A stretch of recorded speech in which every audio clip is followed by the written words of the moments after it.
17/2026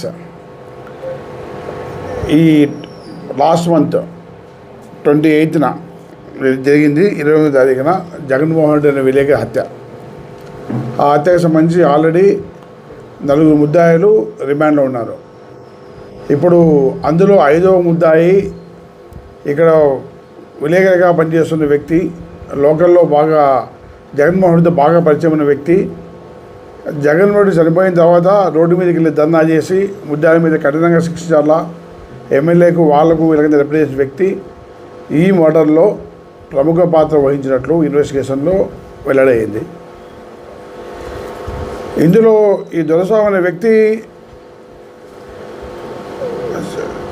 విలేకరి పేరుతో గతంలో దందాలు చేసినట్లు, అవి చేసిన చాలా నెంబర్ ఆఫ్ కంప్లైంట్స్ వచ్చినా కొన్ని ఎవిడెన్స్ మీద కొన్ని కేసులు కట్టడం జరిగింది.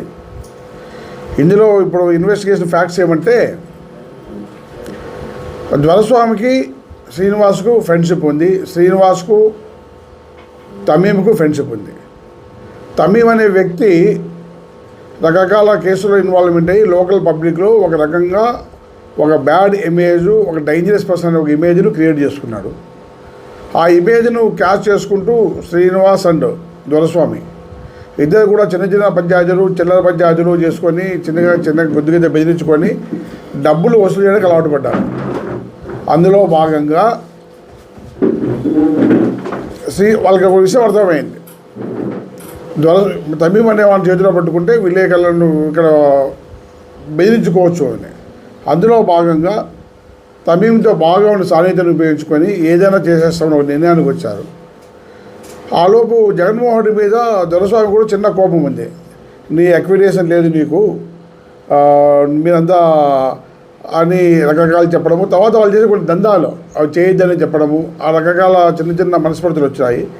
అందాకే శ్రీనివాసులతో కూడా చిన్న చిన్న మనస్పర్ధలు వచ్చినాయి. ఆలోపు ఈ విలేజ్లోనే ఒక వ్యక్తి ఎవరైతే జగన్మోహన్ మీద కొంచెం అసూయ పెంచుకున్నాడు, అతని వ్యక్తిని అప్రోచ్ అయినారు వీళ్ళు.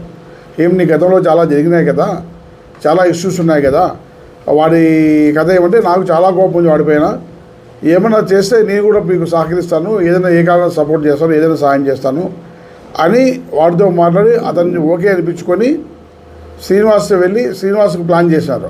నువ్వు వెళ్ళి తమీంని తెచ్చగొట్టు, తమీంకు ఆల్రెడీ జగన్మోహన్ రెడ్డికి ప్రాబ్లం ఉన్నాయి కదా, మర్డర్కి నువ్వు చేస్తాను కనుక్కో అంటే శ్రీనివాస్ వెళ్ళి అడుగుతాడు. ఆలోపు శ్రీనివాస్ ఇంకో మాట చెప్తాడు, తమీం దగ్గర నువ్వు వెళ్ళి ఆల్రెడీ జగన్మోహన్ రెడ్డి మీద వ్యతిరేకత ఉందా, ఇంకొంచెం వ్యతిరేకత క్రియేట్ చేయండి.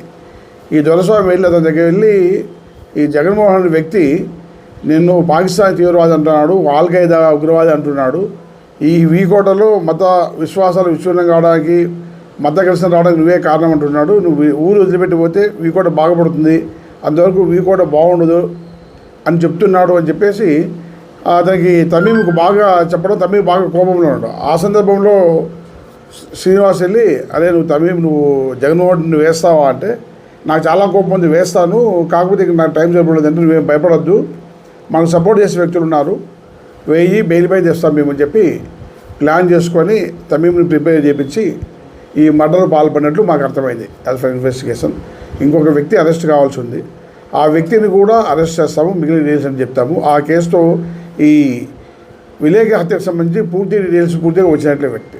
ఇందులో ప్రధాన పాత్రధారులు దొరస్వామి అండ్ శ్రీనివాసు. యాక్ట్ చేసిన వాళ్ళు ఇంతకుముందు ఆల్రెడీ ముద్దాయిగా అరెస్ట్ వెళ్ళిపోయిన తమీము, సుబ్బాన్ అండ్ ఇంకో అబ్బాయికి సంబంధించి ఉన్నారు. ఇంకొక వ్యక్తి, ఆ వ్యక్తిని కూడా వీళ్ళు బలవంతంగా ఆ వ్యక్తిలో ఉన్న కోరికలు రైట్ చేసి బలవంతంగా లాగిపెట్టినారు. అతను కూడా తొందరగా అరెస్ట్ చేస్తాము, అరెస్ట్ చేసిన అతని పేరు గురించి చెప్తాము. Thank you. సహకరించిన వ్యక్తి అరెస్ట్ చేస్తాం కదా, తొందరలోనే పారిపోయే అవకాశం, బయటకు రావడం ఎందుకు. వ్యాపారవేత్తలు కాదు, ఒకే వ్యక్తి. వీళ్ళు అతనిది తప్పు ఉంది సహకరించడం, బట్ ఆ ప్రిపరేషన్ కూడా వీళ్ళే మెంటల్లీ తమీంకి ఎలాగైతే మోటివేట్ చేసినారో నువ్వు చంపాలా వాడి రిపేర్ ఇతను కూడా నువ్వు ప్రతీకారం తీర్చుకోవాలని వీళ్ళ మెయిన్ హెడ్స్ ఓన్లీ దొరస్వామిని శ్రీనివాస్. వాళ్ళు ఆలోచన చేసిన వాళ్ళు, మిగిలిన అందరూ యాక్ట్ చేసిన వాళ్ళు. వీళ్ళు ఆలోచన చేయకోకుండా ఉంటే ఈ హత్యా పరిణామం జరిగేదే కాదు.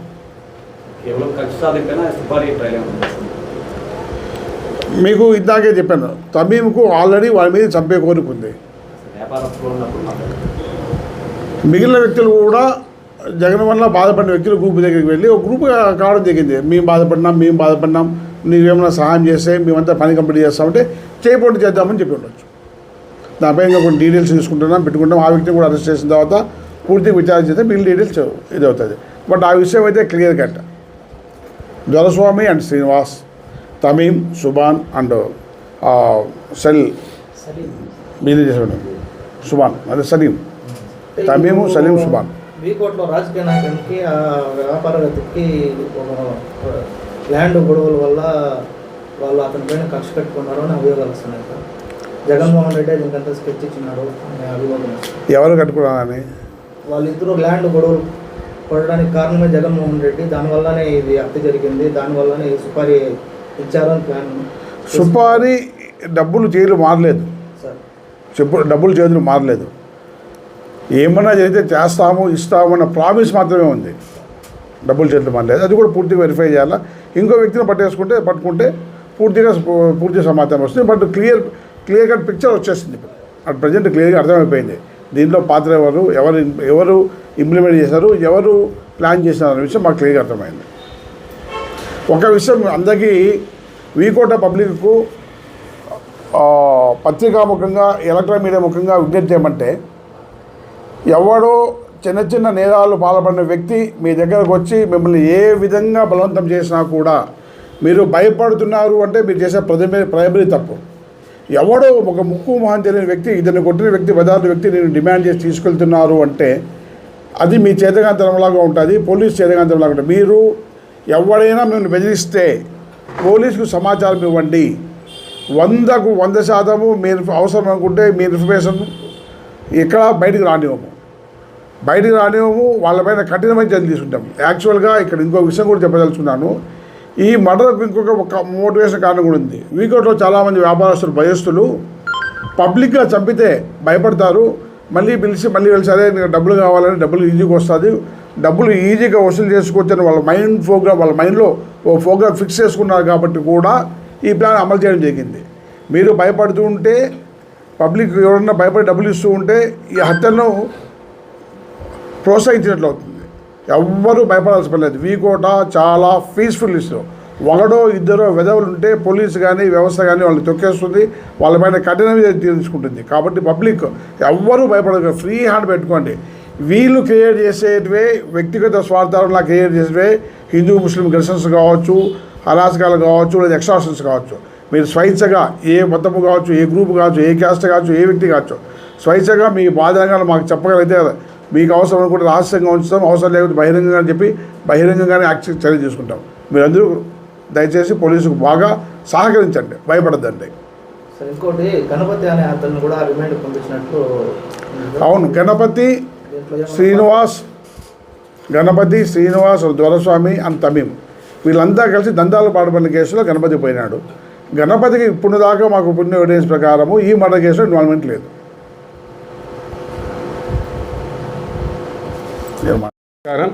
ఈ జగన్మోహన్ రెడ్డి హత్య కేసులో మేము విచారిస్తున్నప్పుడు దీంట్లో ఎవరైతే ఇప్పుడు అక్యూజులుగా ఉన్నారో వాళ్ళ గురించి మేము విచారించినప్పుడు వీళ్ళు వీకోటలో అంటే ఇప్పుడు ప్రస్తుతం ఉన్న దొరస్వామి కావచ్చు, శ్రీనివాసులు కావచ్చు, గణపతి కావచ్చు, గణపతికి మర్డర్ కేసులో ఇన్వాల్వ్మెంట్ లేదు. కానీ వీళ్ళు గత కొంతకాలంగా వీళ్ళు చేస్తున్నది ఏంటంటే ఎంఆర్ఓ ఆఫీస్ దగ్గర కానీ పోలీస్ స్టేషన్ దగ్గర కానీ వీళ్ళ దగ్గరికి వెళ్ళి ఎవరికైనా రైతులకి ప్రాబ్లమ్స్ ఉంటే ఆ ప్రాబ్లమ్స్ మేము సాల్వ్ చేస్తాం, మాకు ఎంఆర్ఓ తెలుసు, లేదంటే సీఏ గారు తెలుసు, ఎంపీడీఓ తెలుసు, లేదా కలెక్టర్ ఆఫీస్లో మాకు పరిచయాలు ఉన్నాయనేసి చాలా మందికి వీళ్ళు మోసం చేయడం జరిగింది. అందులో భాగంగా లాస్ట్ టైం ప్రెస్ మీట్ పెట్టినప్పుడు కొన్ని కేసులు రావడం జరిగింది, దాని మీద కేసులు కూడా కట్టాం. ఉదాహరణకి శ్యామ్ అనే విలేజ్లో ఒక అతనికి వీళ్ళే ఒక పట్టా క్రియేట్ చేసి ఇస్తారు, 2 లక్షల డబ్బులు తీసుకొని చేసిస్తారు. ఇచ్చిన తర్వాత పక్కన పొలం అతను ఇది నాకు సంబంధించిందని గొడవకు వస్తే ఓకే నీకు ప్రాబ్లమ్ సాల్వ్ చేస్తామని మళ్ళీ 50,000 తీసుకొని కోర్టులో దాన్ని వేస్తారు, ఒరిజినల్ డాక్యుమెంట్స్ అక్కడ ఇస్తారు. ఇది తర్వాత ఆ పాస్బుక్ కూడా ఎలా వచ్చిందంటే ఎంఆర్ఓ ఆఫీసులో ఒక వ్యక్తిని వాడుకొని దాన్ని బయటికి వేరే తీసుకొచ్చి పోజరీ చేసి ఇచ్చారు, అదొకటి వచ్చింది. తర్వాత ఓగు దగ్గర ఒక అతను డీకేటీ భూమి కొనుక్కొని దాన్ని అనుభవించుకుంటూ రీసర్వేలో కొద్దిగా భూమి రాకపోతే ఇది మాకు సంబంధించింది మాకు ఇవ్వాలని అతని దగ్గర 3 లక్షలు డిమాండ్ చేసి ఫోన్పే ద్వారా వేయించుకుంటారు. ఆ తర్వాత ఇంకొకతను ఒక ముస్లిం అబ్బాయి ఒక ముస్లిం అమ్మాయిని ప్రేమించి పెళ్లి చేసుకున్న తర్వాత ఆ రామకుప్పం వాళ్ళది వాళ్ళు వచ్చి ఇక్కడ ఒక 10 రోజులు కాపురం ఉన్న తర్వాత వాళ్ళ వద్ద ప్రాబ్లమ్స్ వస్తాయి. ఇక్కడ నా దగ్గర నేనే దానికి సాక్ష్యం. వచ్చి వీళ్ళ మీద ఎస్సీ ఎస్టీ కేసుగా పెట్టాలనేసి ఆ ప్రెజర్ చేసి తర్వాత బయట తీసుకెళ్ళి ఇప్పుడు డిఎస్పీ గారు వస్తారు ఈ కేసు మీద అది ఇది అని చెప్పేసి వాళ్ళకి అప్పటికప్పుడు 75,000 ఫోన్పే చేయించుకోవడం జరిగింది. దీనిలన్నిటి మీద మేము కేసులు కట్టడం జరిగింది. దాంట్లో రిమాండ్ కూడా చేస్తాము. ఇంతే కాకుండా ఇంకా మిగతావి అంటే విట్నెస్ లేకోకుండా వీళ్ళే ఒకతను ఎంఆర్ఓ ఒక పేద అతను నీకు దావ సమస్య ఉందంటే నాకు ఎంఆర్ఓ బాధ తెలుసు ఒక 30,000 డబ్బులు తీసుకుంటారు. ఇంకొకతను పాస్బుక్ కంటే 2 లక్షలు నేను తీసుకుంటారు. రీసెంట్గా కొమ్మేపల్లిలో ఒక ముస్లిం అతను వచ్చాడు. సార్ నా దగ్గర 80,000 తీసుకున్నారు సార్ అని. ఎందుకు ఇచ్చావు 80,000 అంటే నాకు కలెక్టర్ ఆఫీస్లో బాగా తెలుసు మీ సమస్య నేను సాల్వ్ చేస్తాను. ఇలాగా వీళ్ళు ఈ ప్రతి ఒక్కటి ఇలా చేసుకుంటూ వెళ్తున్నారు. మాకు ఈ విచారణ సందర్భంలో వీళ్ళ విషయాలు తెలిసాయి. కొంతమంది ధైర్యంగా ముందుకు వస్తే దాని మీద కేసులు కూడా కట్టడం జరిగింది. ఇంకా ఒకటి ఏంటంటే వీకోటలో ఈ ముగ్గురే కాకుండా వేరే వాళ్ళు కూడా కొంతమంది ఉన్నారని మా దగ్గర సమాచారం ఉంది. ఎవరైతే మోసపోయినారో దయచేసి వాళ్ళు వచ్చి మాకు చేసినట్లయితే, ఎందుకంటే ఇంత చిన్న పట్టణంలో ఇలా సెటిల్మెంట్ చేసుకుంటుంటే వ్యాపారస్తులు కానీ మిగతా వాళ్ళకి కానీ ఇబ్బంది అవుతుంది, ఒక ప్యానిక్ క్రియేట్ అవుతుంది. ఇప్పటికైనా కానీ దీన్ని పూర్తిగా సమూలంగా నాశనం చేయాలనే ఉద్దేశంతో మేము ఉన్నాము. మా డిఎస్పీ గారు ప్రతిరోజు దీని గురించి ఈరోజు ఎవరైనా కంప్లైంట్లు వచ్చాయా, ఏమన్నా కేసు కడుతున్నారా, ఏదైనా ఉంటే నా దగ్గర పంపించు, బ్రీఫ్ చేయని ప్రతిరోజు ఈ కేసు గురించి ఫాలో చేస్తూ తర్వాత కూడా వీళ్ళు ఎవరైతే ఈ దందాలు చేస్తున్నారో వాళ్ళ దగ్గర సంబంధించి కంప్లైంట్లు ఏమన్నా వచ్చాయా లేదని ప్రతిరోజు అడుగుతున్నాడు. అడగడము తర్వాత మీడియా వ్యక్తులతో ఒకసారి వాళ్ళతో మాట్లాడండి, ఎక్స్ప్లెయిన్ చేయండి అని చెప్పి దీన్ని పర్సనల్గా సార్ చూసుకోవడం జరుగుతుంది. కాబట్టి దయచేసి ఇప్పుడు కూడా ఈ ముగ్గురే కాకుండా ఇంకా కొంతమంది కూడా వైఎస్ఆర్ సర్కిల్లోని చుట్టుపక్కల ఉన్న వాళ్ళు చాలా మందికి మోసం చేశారని తెలిసింది, అమ్మాయిలకు కూడా మోసం చేశారని తెలిసింది. ధైర్యంగా మీరు వచ్చినట్లయితే మీ కేసులు కట్టి వాళ్ళ మీద మేము చర్యలు తీసుకొని పూర్తిగా వీకోటలో ఎటువంటివి లేకుండా చేయడానికి మేము ప్రయత్నిస్తాం. దయచేసి మీడియా మిత్రులు కూడా మీరు సహకరించాలని, ఈ విషయంలో మీరు కూడా సహకరించినట్లయితే పూర్తిగా మేము సాయం చేస్తామని తెలుపుతున్నాం.